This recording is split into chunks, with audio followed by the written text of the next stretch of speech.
Olá pessoal, estamos aqui reunidos em mais uma videoaula da disciplina de Infraestrutura de Transportes do curso de Engenharia Civil da Universidade Federal de Santa Maria, e eu sou o professor David Pereira, que estou conduzindo essa disciplina e fazendo essas videoaulas para vocês. Lembrando então que nós estamos no grupo de videoaulas introdutórias aos pavimentos intertravados e, como o nosso último tópico dessa parte introdutória, nós temos os aspectos construtivos inerentes aos pavimentos intertravados. Boa parte dessa videoaula foi configurada a partir ou tendo como base o material didático fornecido pela Associação Brasileira de Cimento Portland, ABCP, e aproveito a oportunidade para agradecer o material disponibilizado. Então, um overview aqui do que a gente já tinha visto, a parte de noções gerais, a estrutura típica e o que vem a ser esse fenômeno de intertravamento que dá nome à técnica de pavimentação, que é o foco do nosso estudo. Então, na aula de hoje, nós vamos ver os aspectos relativos a questões construtivas dessa alternativa tão eclética em termos de utilização, que são os pavimentos intertravados. A produção dos blocos, em linhas gerais, pensando no bloco pré-moldado de concreto, ele é uma configuração de um cimento, de um concreto que vai cimento Portland, agregado graúdo, dimensão máxima não superior a 10 milímetros, agregado miúdo, areia. A curva granulométrica tem que ser uma curva adequada, sobretudo essa dosagem deve ser realizada em função do maquinário ou do processo de produção dos blocos que nós vamos adotar, e daí tem algumas propriedades como o módulo de finura próximo a 2,6, a água de amassamento. Na verdade, essa água é uma quantidade menor do que a gente corriqueiramente verifica em concretos estruturais, e a gente ainda tem aditivos químicos, plastificantes e eventualmente até um acelerador de pega, para que a gente possa, dentro da do nosso layout industrial, otimizar espaço e ganhar em termos de produtividade. Nós temos basicamente 3 tipos de blocos. Os 2 primeiros eram muito utilizados logo no início, quando se estava ainda num período de desenvolvimento da técnica aqui no Brasil, que são os blocos virados e os blocos dormidos, mas hoje a imensa maioria dos blocos produzidos e que são aplicados lá no campo são os blocos prensados. Então, o que viria a ser esses blocos virados? Antigamente, as prefeituras, por exemplo, elas produziam de uma maneira bastante artesanal os blocos que elas iriam empregar na pavimentação de suas vias urbanas. E para isso eles dispunham assim, de um sistema de formas como esse daqui, por vezes uma mesa vibratória, que fazia então o adensamento desse concreto que era colocado manualmente nessas formas. Dava-se um tempo necessário até a pega do cimento e depois simplesmente virava-se esses blocos num ambiente adequado para fazer a cura. E o operário ele ia fazendo a cura por via úmida nesses blocos, mediante a irrigação com água. Tá? Então aqui nós tínhamos um outro sistema de formas individuais, que também se fazia da mesma forma, então, o adensamento desse concreto e virava-se o concreto para se reutilizar rapidamente as formas e assim ganhar em termos de produtividade no processo de produção, então, desses blocos. Tá? Obviamente que esse era um processo ainda muito pouco produtivo, mas que por um bom período de tempo, até o advento assim, de equipamentos mais apropriados, de maior produtividade, que também geram custos aquisitivos maiores desses equipamentos, mas que conseguem diluir esse preço, esse valor em termos de produtividade. Mas a gente tem, não são raras as vias, provavelmente vocês conhecem em cidades menores, vias que foram pavimentadas com esse tipo de bloco. Então aqui tem um exemplo em Goiânia, eu sou de Cachoeira do Sul, nós temos também uma rua em Cachoeira do Sul pavimentada com esse tipo de bloco. Os blocos dormidos é basicamente a mesma coisa dos blocos virados, só que ele demandava talvez um tempo maior até a sua desforma, né? Mas a ideia geral é semelhante. Tá? Então aqui a gente tem alguns blocos dormidos. Tá? Então é só o tempo entre a concretagem e a efetiva desforma.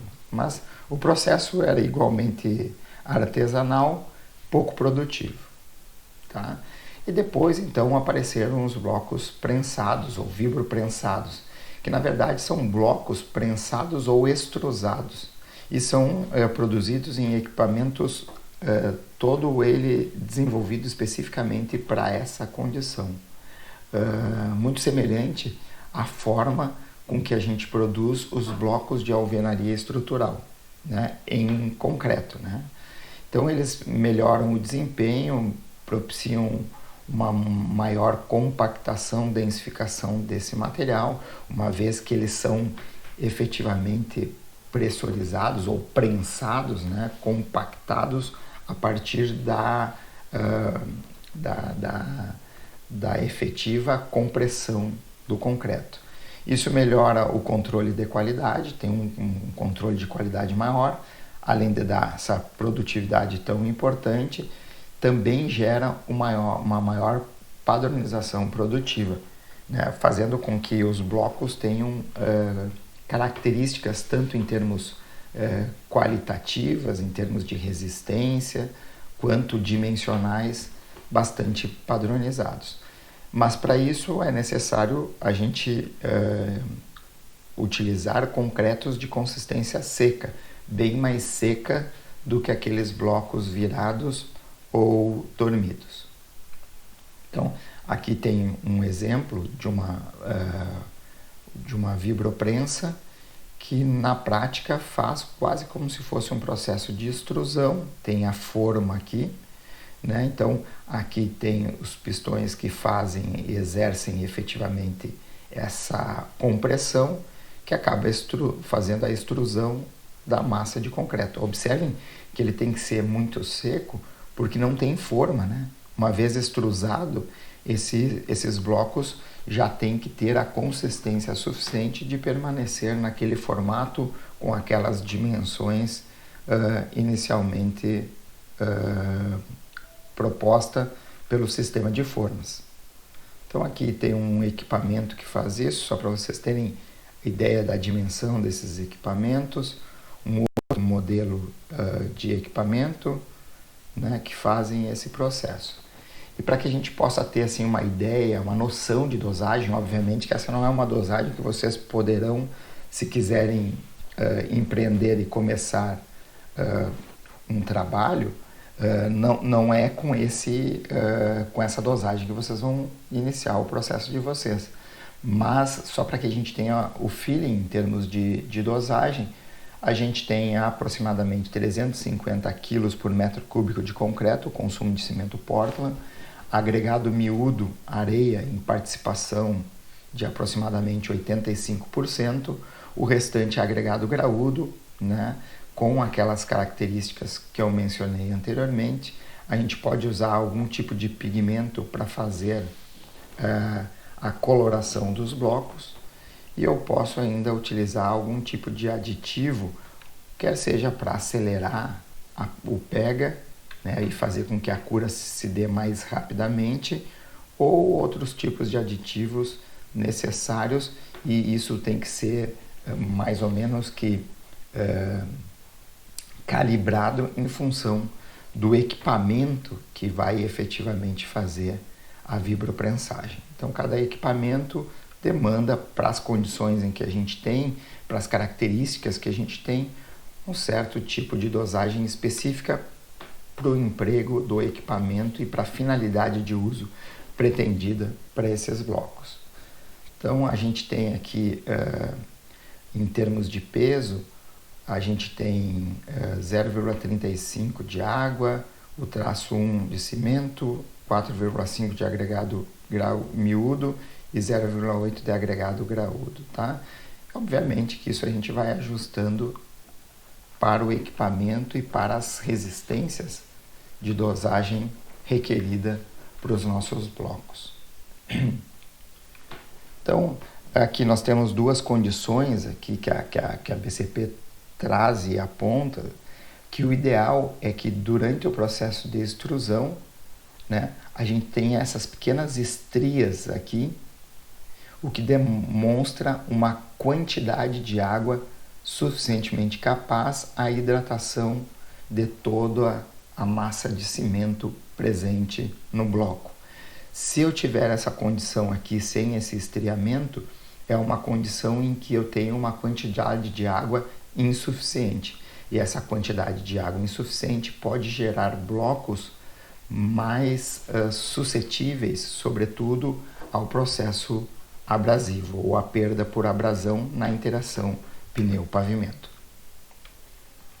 Observem que a quantidade de água ela não é determinante em função daquela relação água-cimento, mas a gente faz isso a partir de um ensaio de compactação, muito semelhante àquele ensaio de compactação dos solos em que a gente chega a uma umidade próxima da ótima.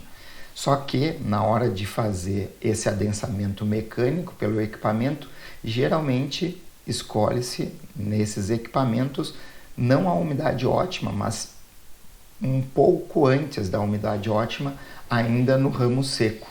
Essa é a condição ideal que a gente tem, obviamente, ponderando muito as condições do equipamento em que a gente tem à disposição. Então, é importante ressaltar e deixar bem claro que o processo de dosagem do concreto é função dos parâmetros requeridos para o bloco e, sobretudo, também em relação ao tipo de equipamento que a gente tem para fazer esse tipo de serviço, de produção dos blocos, me refiro. Ainda nós temos a possibilidade de usar pigmentos para encontrarmos a coloração desejada para os blocos. Então, dependendo do tipo de pigmento, há alguns grupos de óxidos que podem ser empregados sem prejuízo algum para a qualidade estrutural do pavimento ou para as resistências desses pavimentos. Quando eu falo desses pavimentos, eu estou me referenciando mais especificamente à resistência mecânica desse material, né? Bom, então eu trouxe para vocês alguns vídeos que ilustram agora o processo executivo, não a produção do bloco, mas efetivamente o processo construtivo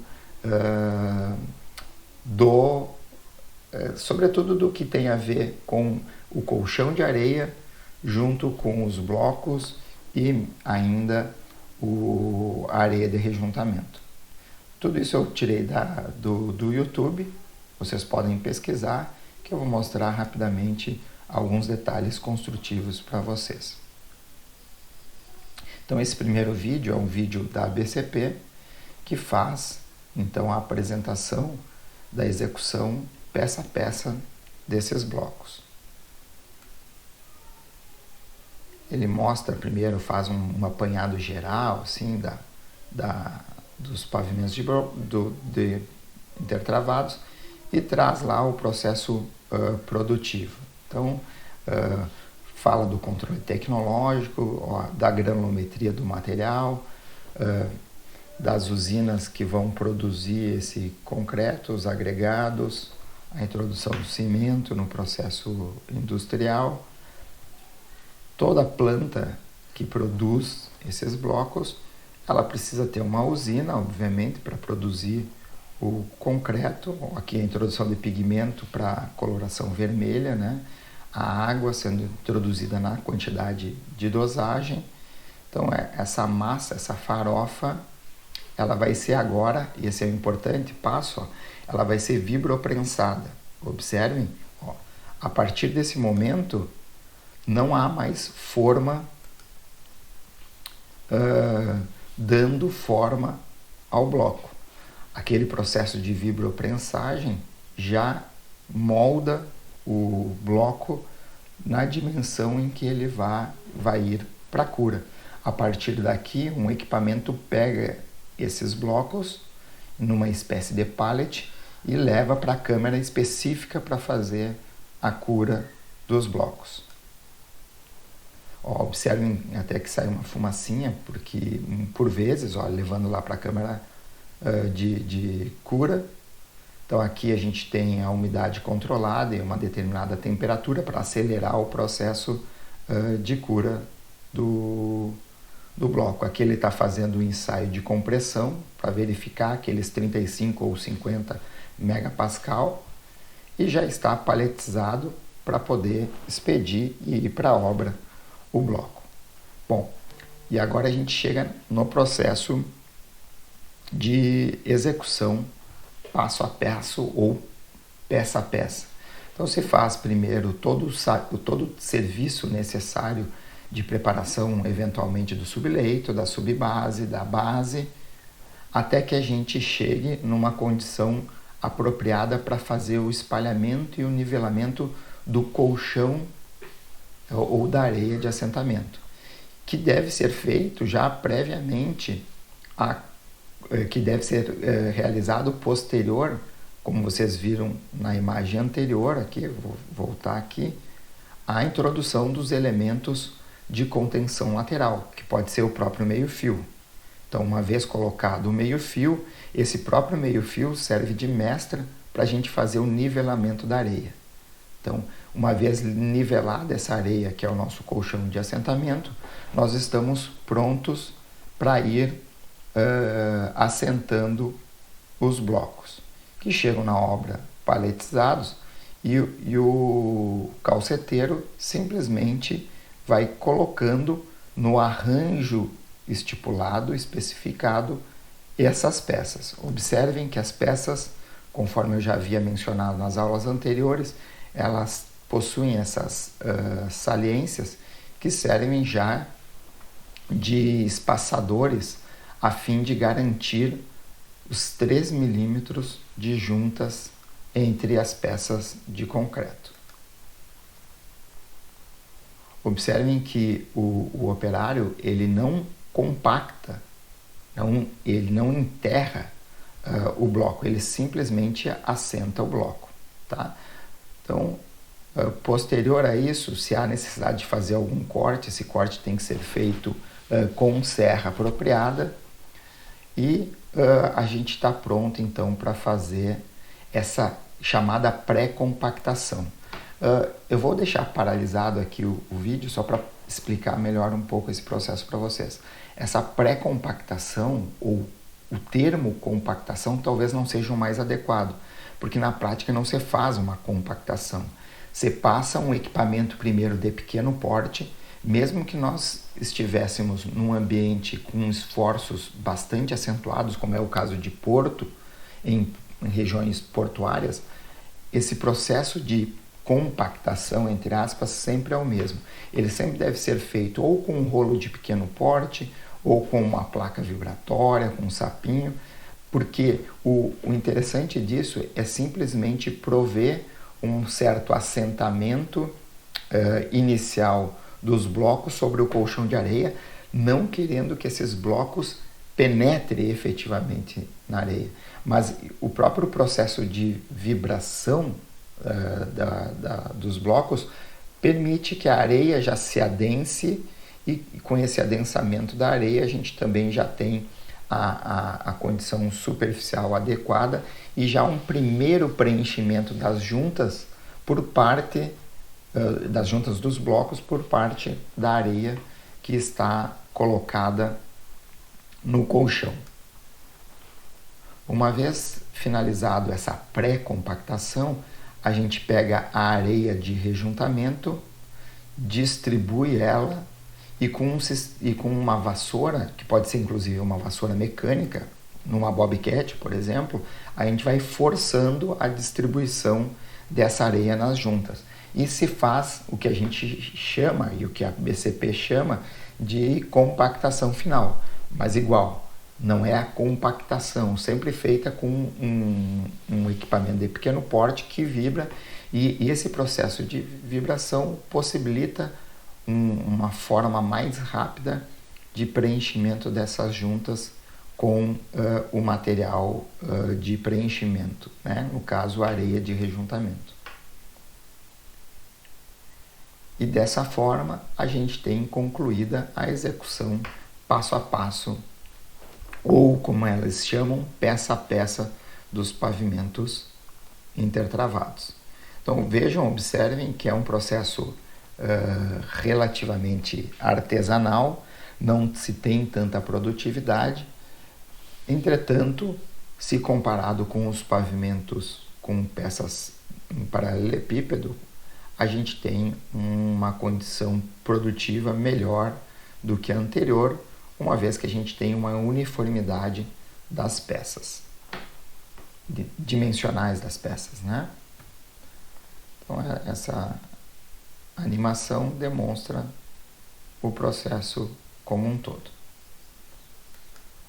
Bom, existem também outros processos que aqui no Brasil assim não é tão usual, mas esse é um processo já em que a gente executa não peça a peça, mas o que seria mais ou menos áreas de 1 metro quadrado. Então vamos observar como é que é feito. Tem um equipamento semelhante a uma empilhadeira de pequeno porte, que ela confina os blocos que vêm já paletizados e distribuídos no mesmo arranjo especificado para esses blocos.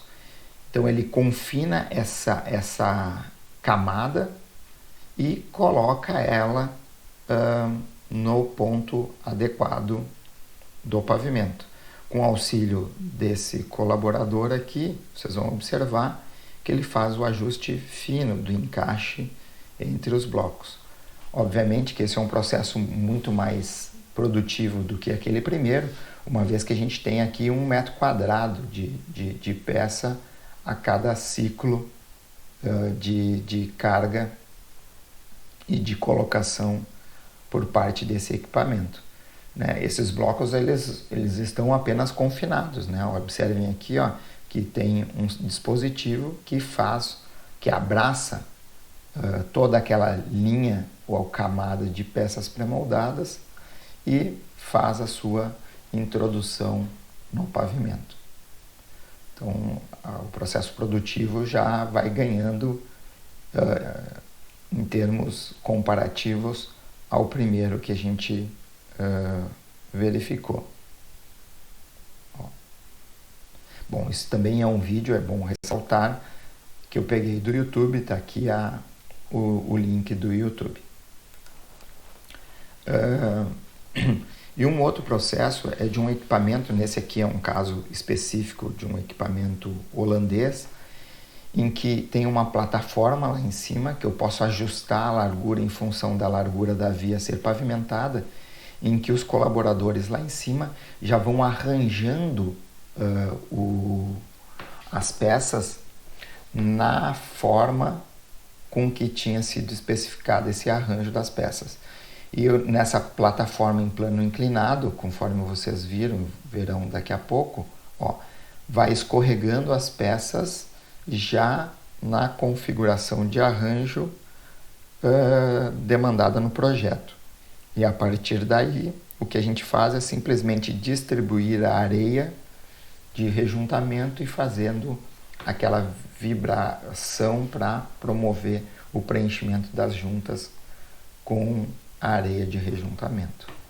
Então observem que a gente foi ganhando progressivamente em escala, que é o equipamento passando sobre o colchão de areia, né?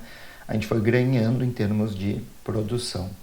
já com uma condição bem mais produtiva, e o que seria mais afeita a uma condição de maior área a ser pavimentada. Tá?